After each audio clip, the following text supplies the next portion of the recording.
Good morning. I thought I would record my answers to Food Writer Fridays as a vlog post for the lovely Maureen of Orgasmic Chef because as a mum of two small kids, this is a quicker and easier way for me to do it than sitting typing it. So I'm just going to go through the question and answer them, and she can post it on her blog. So the first question is, what's the food that you really love but only learned to eat as an adult? I'd say courgette or zucchini as it's called in the States. My dad used to make it when we were small and I really didn't like it as a child, but I love it now. Second question, do you find the work, blog, home tough to balance?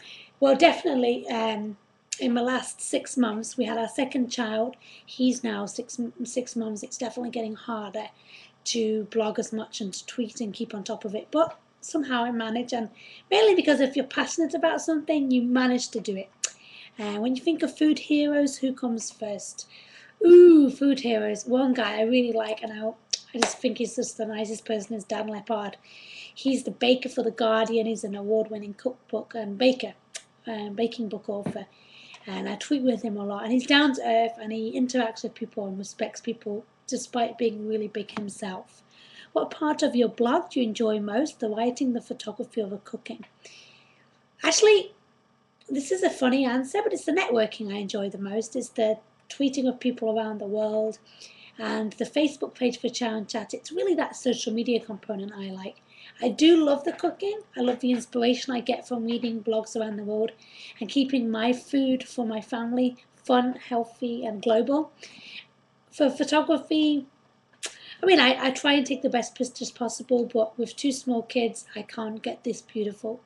Photographer and staged and food styling and all that. It's just too much. I can't think about that. Maybe in future I'll get there and it will become better, but right now that's not a priority. I'm not the world's best writer, so actually I've found that blogging and radio is suits me a lot more. So there's the answer to that. If you could fly to any city in the world for dinner tonight, where would it be and what would you order? Ooh. Actually, I'd love to go to Italy again and have pizza, like the best pizza with thin and fresh ingredients, or any of those pastas. Oh, so many great places in the world to go to. I'd love to go back to Kerala in South India and have the fish fry and all the great foods there. Oh, too many. What recipe that you have developed you've been most proud of?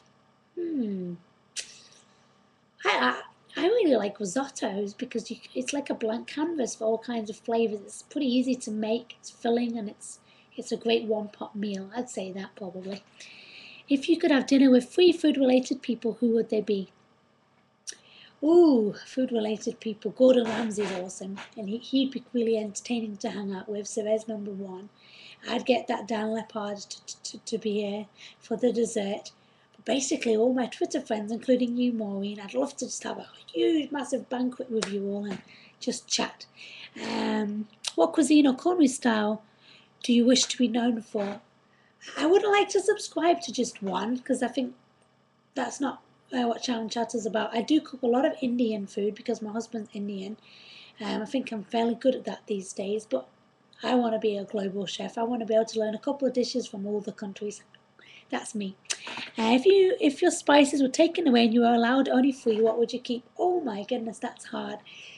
Spices. Oh, chilies, cumin and coriander. So there you go, bit of an Indian flavour there. What's your favourite go-to meal that's quick, easy and delicious? Spaghetti bolognese. You can knock it up in no time, full of flavour, and me and my daughter Jasmine love that.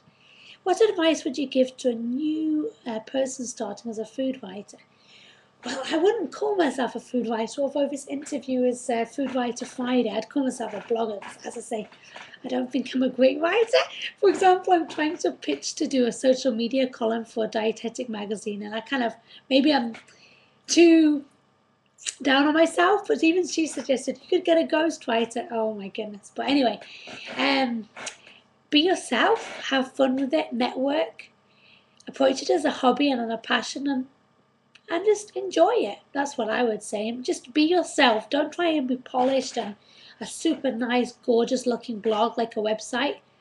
I always say this, people maybe don't agree with me, but honestly, if I want like super polished, I'm going to go to the New York Times or the Guardian to read that. I want real, maybe a little bit rough around the edges, just to connect with real people. Are you a cook and clean as you go person, or cleaning up after? Definitely cleaner. I clean as I go, because it's really hard with kids when they're crying to have time to do it all at once. If I can do a little bit here and there, that really helps me later. How do you see food writing on the internet evolving? I think bloggers will just become more influential because we are kind of our own journalists now. This was proved to me as I actually got a press pass to a culinary conference in my town, which was really awesome, really an honour. So that kind of proves that point. Thanks for interviewing me, and I will try and provide a recipe. But Maureen is lovely. She's a expat American living in Australia, and I've really enjoyed connecting with her. She's a nice family lady. She loves food, and she's just a really sweet person. Thanks for asking me, Maureen. Lots of love.